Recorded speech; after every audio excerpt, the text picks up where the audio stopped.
मैं Arvind Barnwal BBDCS material Ghazipur से study league by Arvind sir YouTube channel के माध्यम से आज कक्षा 12 के बच्चों के लिए फिजिक्स का टॉपिक लेकर आया हूँ। उस टॉपिक का नाम है विद्युत चुंबकीय प्रेरण, electromagnetic induction. Electromagnetic induction electromagnetic induction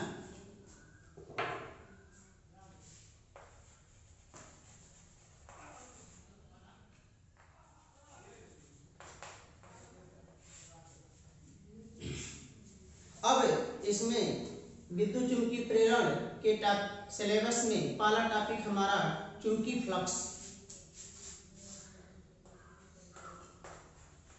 चुंबकीय फ्लक्स।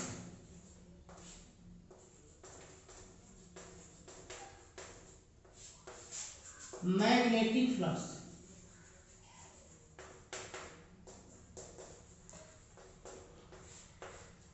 चुंबकीय फ्लक्स किसे कहते हैं? चुंबकीय फ्लक्स किसे कहते हैं? मैग्नेटिक फ्लक्स किसे कहते हैं? How do you mean by magnetic flux? तो किसी एक समान चुंबकीय क्षेत्र में, किसी एक समान चुंबकीय क्षेत्र में क्षेत्र के लंबवत जब कोई समतल पृष्ठ रखा हो जिसका क्षेत्रफल वेक्टर a हो, जिसका क्षेत्रफल वेक्टर a हो, तो चुंबकीय क्षेत्र तथा क्षेत्रफल वेक्टर के गुणनफल को चुंबकीय फ्लक्स कहते हैं। इसे फाई से प्रदर्शित करते हैं। Phi equal to vector b dot vector a equal to B A, phi B equal to B A, जबकि वेक्टर बी व वेक्टर ए के बीच का कोण शून्य।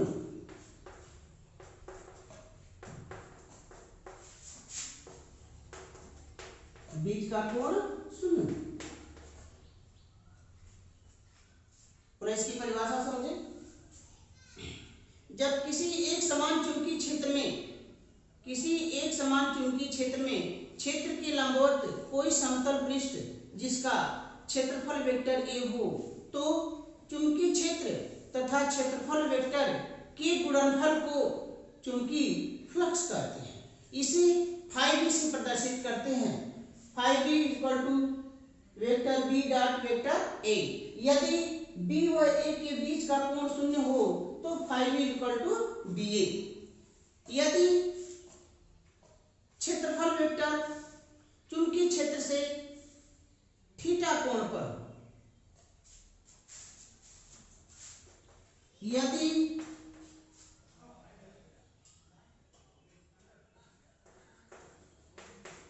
समतल पृष्ठ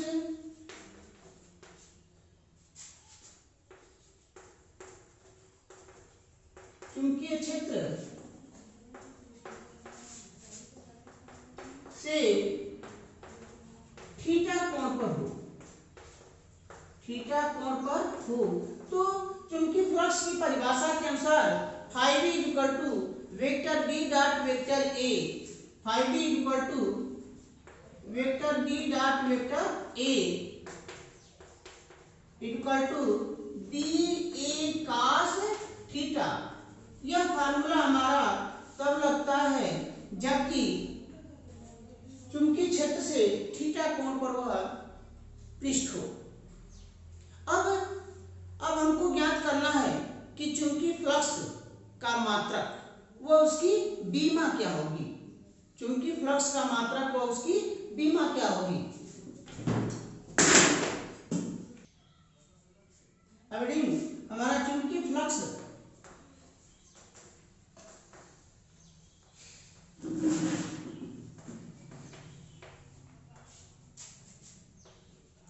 के मात्रक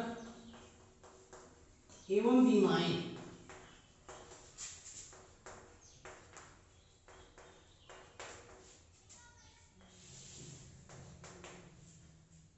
unit of magnetic flux and dimension of magnetic flux.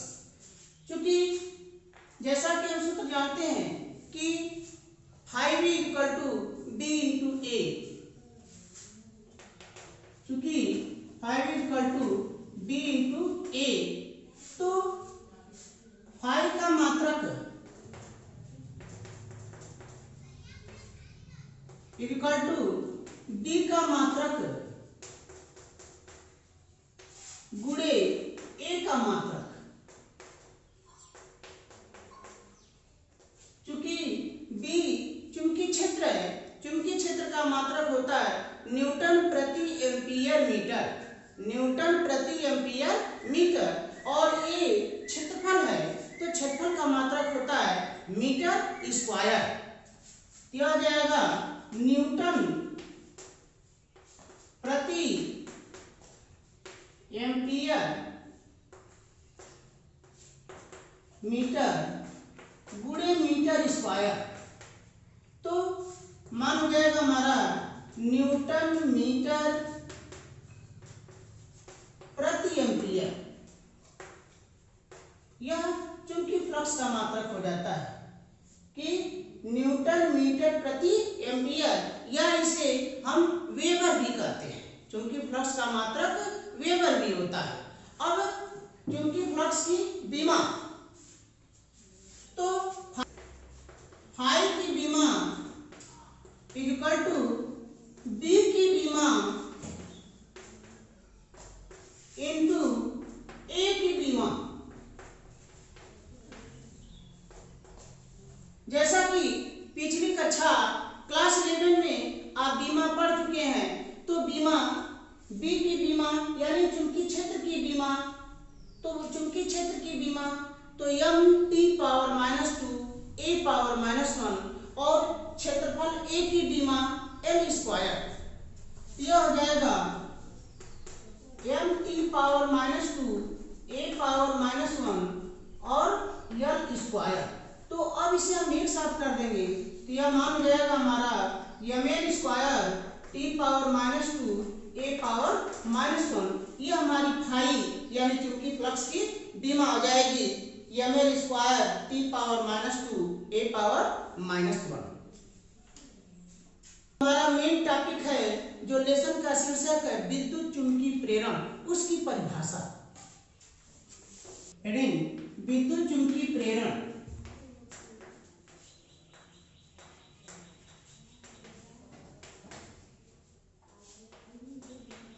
विद्युत चुंबकीय प्रेरण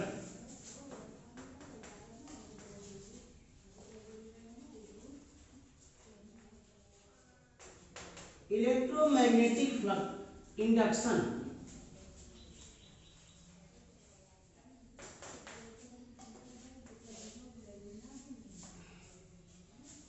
जब किसी परिपथ में प्रेरित विद्युत वाहक बल अथवा प्रेरित धारा में तब तक परिवर्तन होता है, प्रेरित धारा तब तक प्रवाहित होती है जब तक कि चुंबकीय फ्लक्स में परिवर्तन होता रहता है। इस घटना को विद्युत चुंबकीय प्रेरण कहते हैं। तो परिभाषा लिखिए, किसी परिपथ में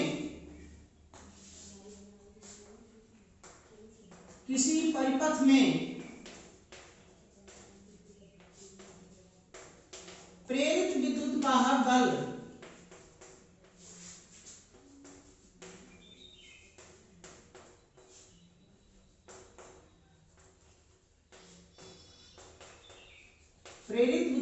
बल अथवा प्रेरित धारा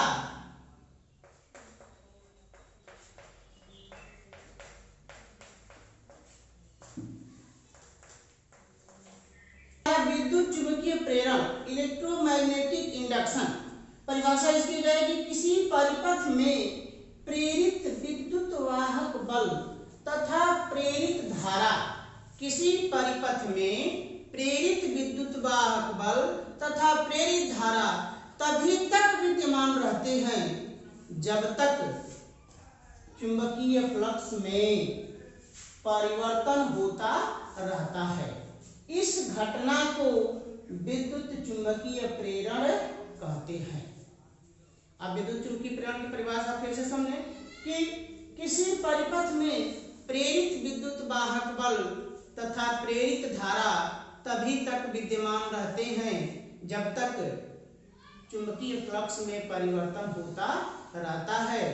इस घटना को विद्युत चुंबकीय प्रेरण कहते हैं। अब उसके बाद हेडिंग लेंज का नियम। लेंज का नियम किसी परिपथ में प्रेरित धारा अथवा प्रेरित विद्युत वाहक बल की दिशा सदैव ऐसी होती है कि वह उस कारण का विरोध करती है जिससे वह स्वयं उत्पन्न होती है। यह हो जाएगा आपका लेंज का नियम। तो नियम लिखें, किसी वैद्युत परिपथ में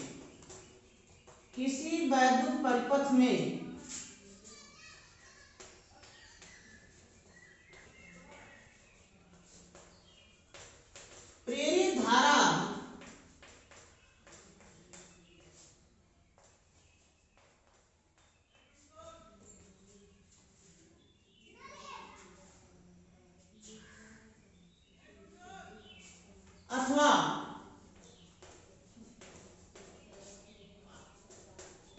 प्रेरित विद्युत वाहक बल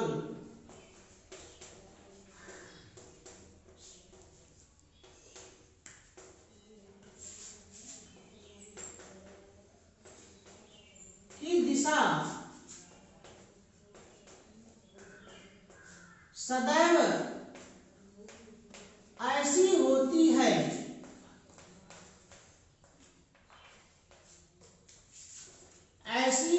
है कि यह उस कारण का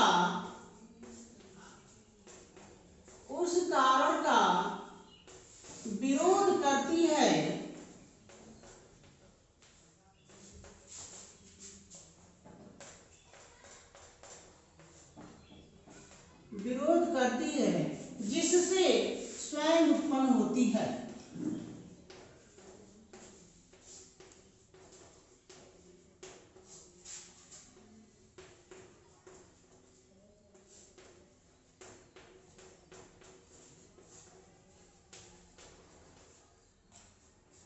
किसी वैद्युत परिपथ में प्रेरित धारा अथवा प्रेरित विद्युत वाहक बल की दिशा सदैव ऐसी होती है कि यह उस परिवर्तन का, उस कारण का विरोध करती है जिससे वह स्वयं उत्पन्न होती है। अर्थात दूसरे शब्दों में कह सकते हैं कि लेंज का नियम अपने व्यवहारिक भाषा में कि जिस थाली में खाना उसी थाली में छेद करना, यानी जो हमको प्रोत्साहित करता हो उसी का हम विरोध करते हों। अब अगला फैराडे का नियम। फैराडे के विद्युत चुंबकीय प्रेरण का नियम। तो फैराडे के विद्युत चुंबकीय प्रेरण के दो नियम हैं। पहला नियम कि जब किसी परिपथ से बद्ध चुंबकीय फ्लक्स में परिवर्तन होता है, जब किसी परिपथ से बद्ध चुंबकीय फ्लक्स में परिवर्तन होता है तो परिपथ में उत्पन्न प्रेरित विद्युत वाहक बल,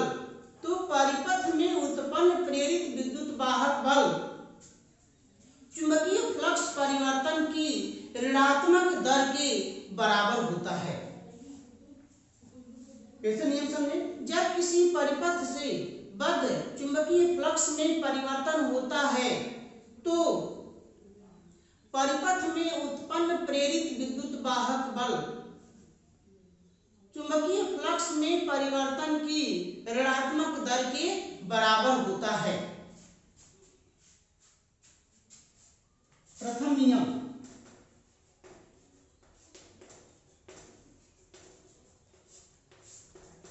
जब किसी परिपथ से बद्ध चुंबकीय फ्लक्स में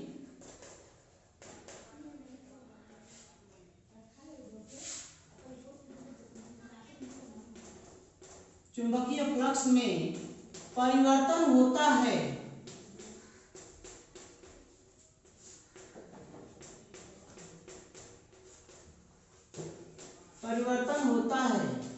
तो परिपथ में उत्पन्न प्रेरित विद्युत वाहक बल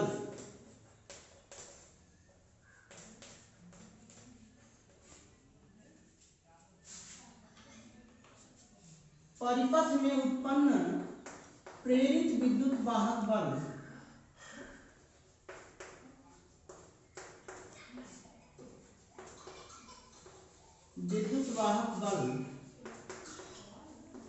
चुंबकीय फ्लक्स परिवर्तन की ऋणात्मक दर के चुंबकीय फ्लक्स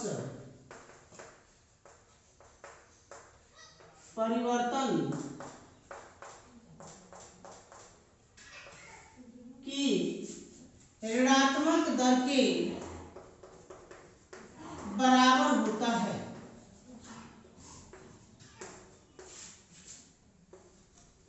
दर के बराबर होता है।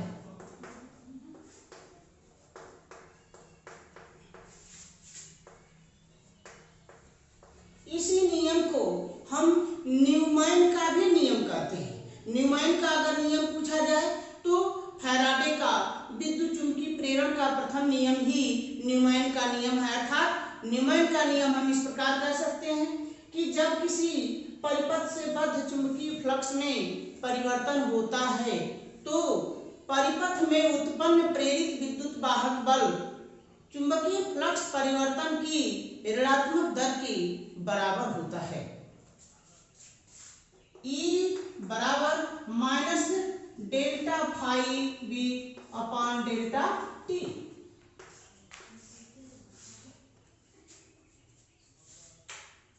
द्वितीय नियम, सेकेंड लॉ,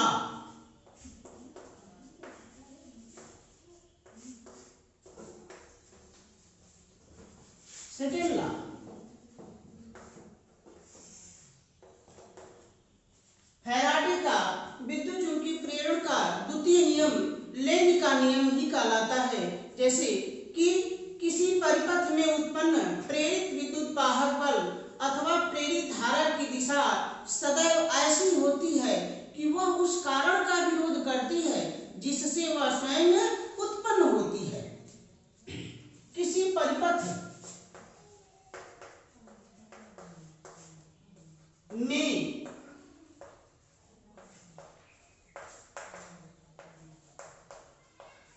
उत्पन्न प्रेरित विद्युत वाहक बल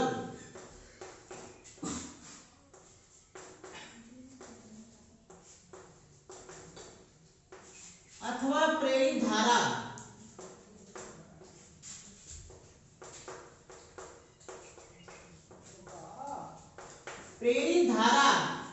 की दिशा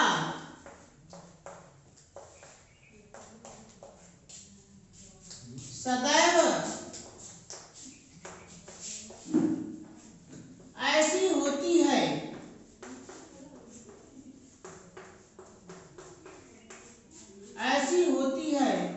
कि यह उस कारण का विरोध करती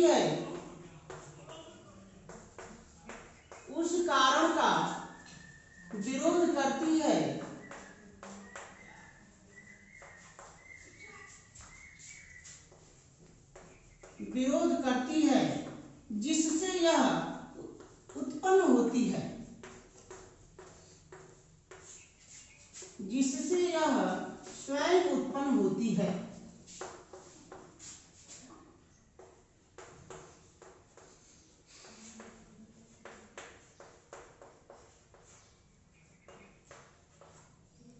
अतः फैराडे के विद्युत चुंबकीय प्रेरण का द्वितीय नियम लेंज का नियम भी कहलाता है। तो इस नियम के अनुसार किसी परिपथ में उत्पन्न प्रेरित विद्युत वाहक बल अथवा प्रेरित धारा की दिशा सदैव ऐसी होती है कि यह उस कारण का विरोध करती है जिससे यह स्वयं उत्पन्न होती है। तो इस प्रकार विद्युत चुंबकीय प्रेरण का यह टॉपिक आपके सामने। अब इसमें अन्य टॉपिक अगली वीडियो में आपको मिलेंगे। इसमें जो भी आपको कमियां महसूस हुई हों उसे आप कमेंट करें, अन्यथा लाइक करें, सब्सक्राइब तथा शेयर अवश्य करें। धन्यवाद।